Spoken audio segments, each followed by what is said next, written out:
વાલિયા તાલુકાના સહકારી આગેવાન અને કોંગી નેતા સંદીપ માંગરોલાએ એપ્સ્ટીન જેવી માનવ વેપારની ગેંગની શંકા વ્યક્ત કરી છે.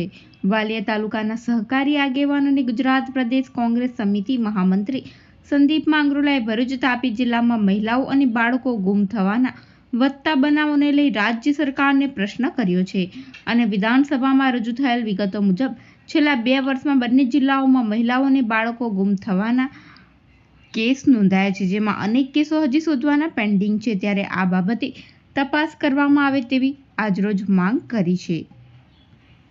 હાલમાં જ ગુજરાત વિધાનસભાની અંદર સરકાર દ્વારા ભરૂચ અને તાપી જિલ્લામાં બાળકો અને મહિલાઓ ગુમ થવાના ખૂબ જ ચોંકાવનારા આંકડાઓ બહાર પાડવામાં આવેલા છે.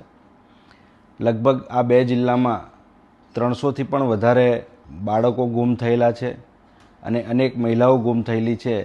ત્યારે આવા સંજોગોની અંદર દુનિયામાં જ્યારે એપ્સ્ટીન ફાઇલની ચર્ચા થતી હોય અને એની અંદર વર્લ્ડના ટોપ હોરોરના નેતાઓ અને અનેક સેલિબ્રિટીઓ પણ આ સ્કેન્ડલની અંદર સામેલ થયેલા છે.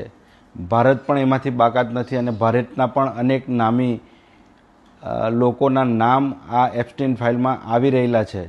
ત્યારે માનવ તસ્કરી એક ખૂબ મોટી ચેલેન્જ છે અને ગુજરાત પોલીસ આ બાબતે ચિંતાજનક હોય એવું દેખાતું નથી. આંકડાઓ ઉપરથી સ્પષ્ટ થાય છે કે સરકારને પણ આની લેશમાત્ર ચિંતા નથી.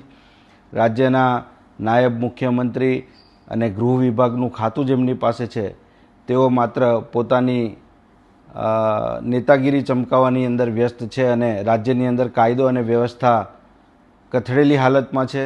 જ્યાં જુઓ ત્યાં દારૂની રેલમછેલ છે અને ભારતીય જનતા પાર્ટીના જે એજન્ડાઓ છે એ એજન્ડાઓને બર કરવા માટે પોલીસ એની તાકાતનો ઉપયોગ કરી રહી છે, પરંતુ આવા પ્રજાહિતના કામો અને કાયદો અને વ્યવસ્થા જાળવવાની અંદર સદંતર નિષ્ફળ નીવડેલી છે.